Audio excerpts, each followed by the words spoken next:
আজকে যে রেসিপিটা আমি তোমাদের সাথে শেয়ার করব সেটা হচ্ছে এঁচোড় চিংড়ি।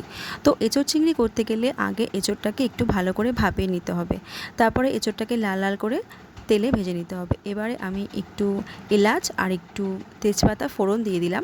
চিংড়ি মাছটা আগেই ভেজে নিয়েছি আর সেই তেলেই কিন্তু আলুগুলো ছেড়ে দিলাম। তো আলুগুলো ভালো করে লাল লাল করে ভেজে নিতে হবে।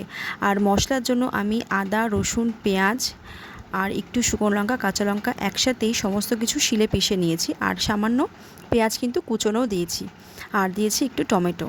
তো ভালো করে মশলাগুলো কষিয়ে নেব। এঁচোড়টা যেহেতু মাংসের মতো করে রান্না করতে হয়, তাই মাংসের মতো করেই কিন্তু এঁচোড়টার মশলা দিতে হয়।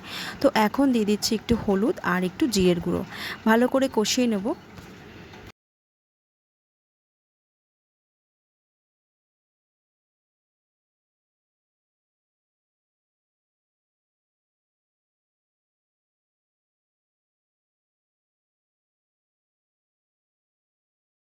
কষানোর পরে একটু জল ঢেলে দিলাম যাতে পোড়া না লাগে। এরপরে একটু ভালো করে নাড়াচাড়া করার পরে একটু ঢেকে দেব। ঢেকে দিলে আলুগুলো সেদ্ধ হয়ে যাবে।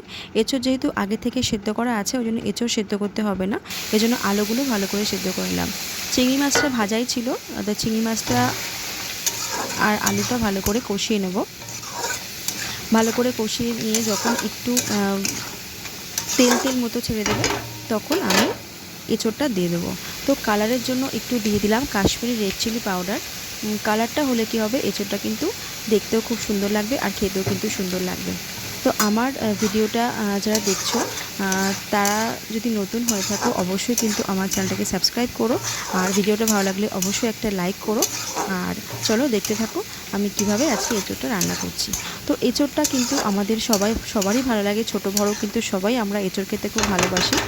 আমার কিন্তু এঁচোড় খেতে খুব ভালো লাগে। তো তোমাদের কার কার এঁচোড় খেতে ভালো লাগে অবশ্যই কিন্তু আমাকে কমেন্ট করে জানিও। তো কালারটা কিন্তু খুব সুন্দর এসছে। আর এঁচোড়গুলো আমি এর ওপর ছেড়ে দিলাম। এঁচোড়, আলু আর চিংড়ি মাছগুলো তিনটেই কিন্তু একসঙ্গে ভালো করে কষিয়ে নেব। জলটা একটু পরে দেবো, কষানোর পরে কিন্তু জলটা দেব। এখন গরম যেহেতু ভীষণ পড়েছে, তাই মাংসের পরিবর্তে কিন্তু তোমরা সবাই বাড়িতে এঁচোড়টা খেতে পারো। এতে কিন্তু তোমাদের কোনো সাইড এফেক্ট হবে না। আর আমি যেহেতু এটা একদম ঘরোয়া পদ্ধতিতে বানিয়েছি, এতে কিন্তু তোমাদের কোনো ক্ষতিও করবে না। তো তোমরা এই রেসিপিটা কিন্তু বাড়িতে অবশ্যই ট্রাই করতে পারো। আর কেমন হয়েছে কিন্তু আমাকে অবশ্যই তোমরা কমেন্ট করে জানিও। তো এঁচোড়টার তেলটা ভাজতে শুরু করেছে, এই জন্য জল দিয়ে দিলাম। জল দিয়ে একটু ঢাকা দিয়ে রেখে দেবো, যাতে তিনটে একসঙ্গেই ভালো করে একটু মজে যায়। তো তরকারি যত মজবে খেতে কিন্তু তত স্বাদ হবে। এগুলো কিন্তু আমাদের মা ঠাকুমাদের কথা। তো মা ঠাকুমাদের কথা অনুযায়ী কিন্তু আমরা এঁচোড়টা, যে কোনো তরকারি আমরা কিন্তু ভালো করে কষালে বা মজালে আমাদের কিন্তু সেই স্বাদটা আসে।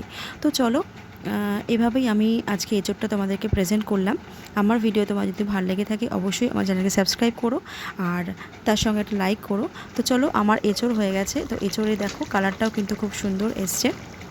আর আমি গরম মশলার পরিবর্তে একটু মিট মশলা এর ওপর ছড়িয়ে দিলাম। গরম মশলার স্বাদটা কিন্তু আমার অত ভালো লাগে না, এই জন্য আমি একটু মিট মশলা দিলাম। তো আমার কিন্তু এঁচোড় কমপ্লিট হয়ে গেছে। এটা রুটি, ভাত বা যে কোনো কিছুর সঙ্গে তোমরা খেতে পারো, শুধুও খেতে পারো, এতে কিন্তু তোমাদের ভালোই লাগবে। আর যারা যারা এঁচোড় খেতে ভালোবাসো আমার মতো, তারা কিন্তু আমাকে কমেন্ট বক্সে অবশ্যই জানিও যে এঁচোড়টার রেসিপিটা কেমন লাগলো। আর চলো, আমার এঁচোড় কমপ্লিট হয়ে গেছে।